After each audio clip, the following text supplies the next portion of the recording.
What's going on, folks? Nate here at Tool Dyno Works, and today we've got a really pretty R3 here on the dyno that we've actually already tuned when the customer had a different exhaust on it. We'll show you here in just a second why that's important. Last time this bike came on in, it did not have this beautiful full Graves exhaust on it. It did not have the TSD velocity stacks, so obviously you can't see there in the airbox. It had a full Toce exhaust system, which, you know, works for some people, but this guy wanted more. With that Toce exhaust system installed, the bike made about 38 horsepower, about 20 foot-pounds of torque. You can see air fuel is as flat as a board. That was just as much as this thing was possibly going to make. He was happy with those numbers, but he wanted a little bit more. So I told him, if you want to see 40 horse to the tire on an R3, go get yourself a full Graves exhaust system and some TSD velocity stacks. The combination works great. Well, here's how great they work. Our final run there today on the exact same R3, now with that full Graves exhaust and the TST stacks, is 42 1/4 horse and 20 3/4 foot-pounds of torque. Now that may not sound like a huge difference in terms of just raw horsepower. You're talking about 4 horse at peak to peak. Okay, cool, whatever. Well, that's not the whole story. Let's overlay the two graphs and you can see the enormous gains he now has at the top end.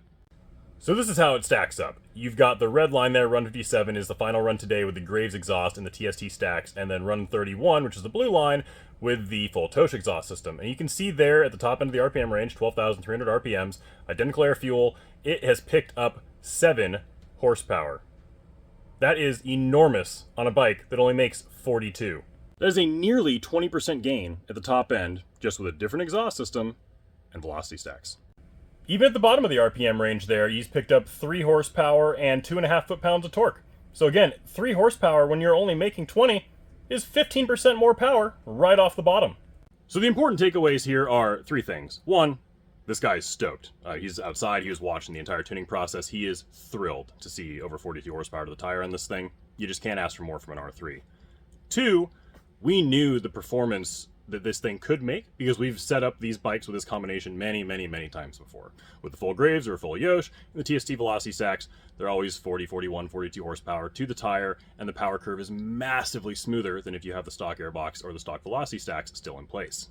The third, and arguably most important thing for you folks watching this on Facebook or Instagram or YouTube or wherever to take away from this, is that when we flashed this bike this morning, when he came on in, versus the way it sits now, the single largest fuel trim from the mapping that you would get if you sent us your ECU to how it's leaving right now after all of our custom dyno tuning is done is 4%. That's how close and accurate that the mapping that we have built for these combinations already is on the dyno. So if you have an R3 or really any bike, this is just a great example of it, that you need to get flashed, give us a call or shoot us an email, support@tooldynoworks.com. We are always happy to help, and our ECU flashing for these bikes and dozens of others is on sale on our website at twowheeldynoworks.com.